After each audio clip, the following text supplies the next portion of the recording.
निळकंठच्या डोळ्यात पाणी होतं. मग बहिर्जी बोलले की माझं जाणं गरजेचं होतं. निळकंठने विचारलं, असं काय काम होतं? तुला सगळं मी उद्या सांगतो. तू एकच लक्षात ठेव की मी मातृभूमीच्या रक्षणासाठी गेलो होतो. निळकंठ बोलला की शिकारी भूमीचं रक्षण कधीपासून करायला लागले?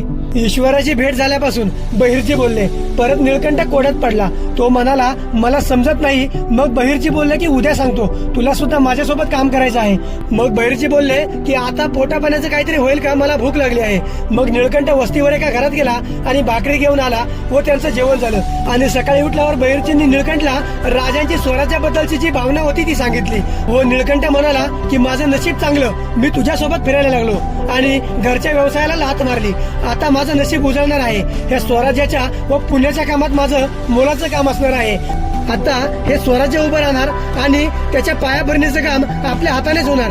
ही किती सौभाग्याची गोष्ट आहे. बहिर्जी आणि निळकंठ हे खुश होऊन पुढे निघाले होते.